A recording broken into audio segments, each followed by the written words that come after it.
नमस्कार मंडळी, मी निवेल काम करतोय फार्मामध्ये आणि आज आम्ही दोघं पण बसनं जाणार आहे. गाडी तिथं स्टॉपवर लावून मी आलो इथं महादेवाला पाया पडलो आणि इकडं बाहेर आलो यानं गाडी काढलेला. गाडीवर बसलो आणि इथं स्टॉपवर पोचलो. आता इथं जरा नाश्ता करणार आहे. ते एक फेमस पोहेवाला आहे त्याच्याजवळ.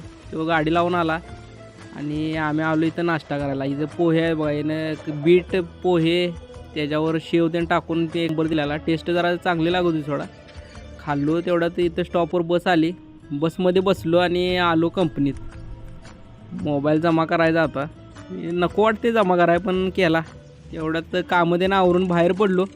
5:30 वाजले आणि बसमध्ये बसलो आणि ट्रॅफिक चालू झालं बघा. ह्यो विकासबाईनं गाडी आणला नव्हता, म्हणजे काय मेन विषय होता.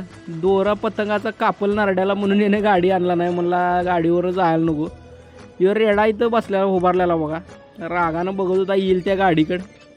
तिथनं आलो बाबा आम्ही, म्हणलं जाऊया. यानं गाडी घेऊन आला आणि आम्ही चाललो आहे आता रूमकडं. एव्हा इथं कॉलनीत पोचलो. आज स्टॉपवरनं रूमकडं गाडीवरनं आलो आहे, त्यामुळे लवकर पोचलो. आलो, हातपाय देऊन धुतलं, कपडे बदलून चाललो आहे आता जेवायला. येऊ पण चालला आहे बघा. आणि आलो आहे आता बघूया जेवण काय काय आहे.